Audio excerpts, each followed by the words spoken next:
With me here on the convention floor to discuss it all, Andre Bauer, CNN political commentator and Donald Trump supporter, Neera Tanden, president and CEO of the Center for American Progress and a former senior advisor to Hillary Clinton, Kellyanne Conway, senior advisor and pollster to Donald Trump, and Van Jones, CNN political commentator. And you know what? Van's fired up about something, so I'm just going to scrap what I was planning on. Are you upset about the DNC leak? Is that the thing that's? I'm upset about a lot of stuff. Number one, I think the DNC leak is just a disaster. I think a chair has to be fair. If you're going to be the referee, be the referee. You can't put somebody else's jersey on. And the fact that we're here on the verge of a convention to try to stop Donald Trump, and we still have the same person in the chair is just an outrage. And I just think that she should apologize, just apologize and resign. Number one. Number two, Robbie Mook came out here on your program, and he said something that was so unfair to all the young activists of color who were hoping that we might have a brown or a black nominee. It's like, oh, nobody feels that way. That's not true. There were people who were hoping for, one of the Castro brothers, or for a Perez, or for a Cory Booker. Don't come here at the beginning of the convention and poo-poo that and say, oh, no, we're all happy. Listen, people like Tim Kaine, but give people a minute to have a moment of heartbreak. I'm just concerned that you got a tone-deaf DNC chair. Robbie should not have said that. And I'm just worried that we're not respecting. You got 43% of the delegates coming here. They're Bernie Sanders people. They aren't all happy yet. We got a lot of work to do. And you can't insult people who have been trying to be a part of this process. Leave that chair in place, that's an insult. Robbie, come out here and say that, that's an insult. Give us an opportunity to come together as a party. Neera? Look, I agree that the problems with the DNC leak are pretty fundamental. I think that what Robbie was trying to say is that a lot of people are really excited about Tim Kaine's selection. This is a person who was a civil rights lawyer for 17 years. I don't think he was trying to denigrate Bernie Sanders supporters, and I was really optimistic about what Senator Sanders said in his remarks. I look forward to what he's going to say, not only to the country, but to his delegates and his activists about the importance of this election. And I think that's something we all should focus on. Andre?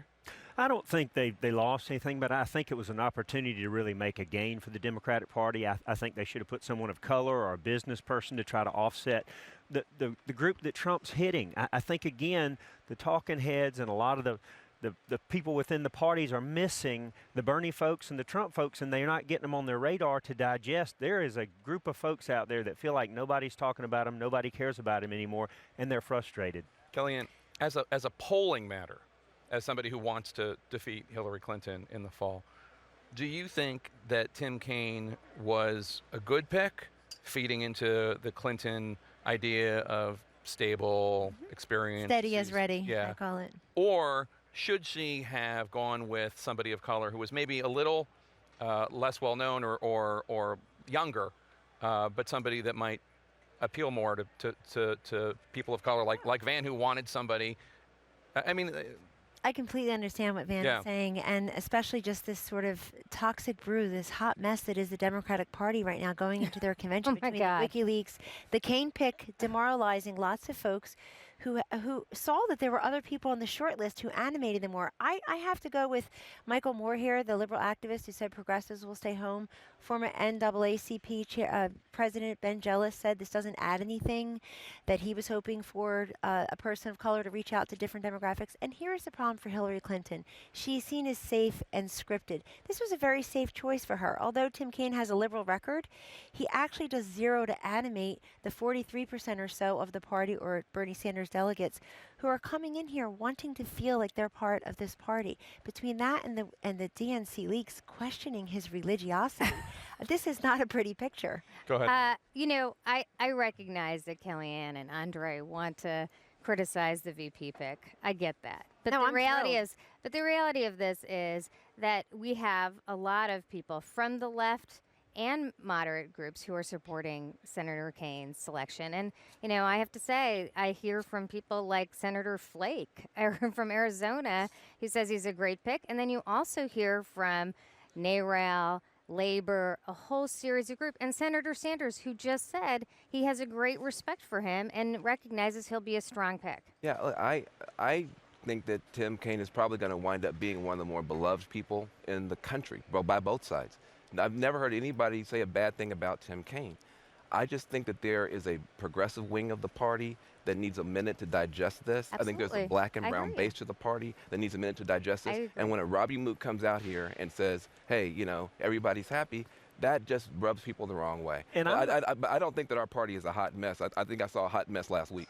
Well, and I just don't think it brought in, I don't think there are a whole lot of new voters by putting him on the ticket. He's a safe pick. I'm not bad-mouthing him. I think he's a nice guy.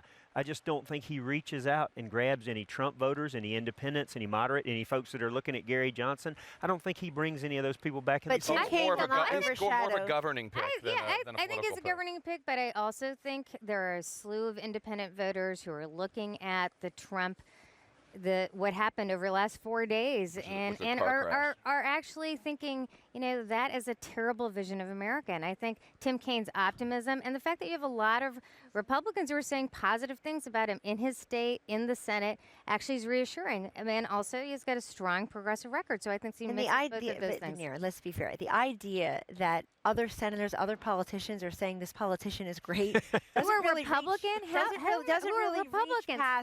reach past. This is a classic DC political insider resume. I think at a time, Jake, when Hillary Clinton really needed to get an outsider. This is an insider versus insurgent election. But look, if you're Hillary Clinton, it's easy to be overshadowed. She will be overshadowed here this week by President Obama, President Clinton, Bernie Sanders, Elizabeth Warren, you name it. There were many people on her alleged short list who would have overshadowed her immediately, and I don't think Tim Kaine better to be overshadowed than by plagiarism. I want to ask a quick question about Trump, Mr. Trump talking about possible DNC leaks. She just mentioned plagiarism. Can I get a question here? I want to change it. Roger Ailes is now being discussed by Donald Trump as somebody who might be brought onto the campaign. What do you make of that? Well, listen, I mean, that is typical of Donald Trump to do something like that. Listen, you know, Roger Ailes has done enough damage to the country just with his stewardship of Fox. I think Fox has actually made the conversation harder in America. And then apparently he was not only doing damage externally, but also internally. I don't think anybody in public life should this quickly, while there's still litigation, try to rehabilitate him. And that's part of why I think people are very, very, very afraid of a Trump presidency. There's a tone deafness there. I also just want to say this.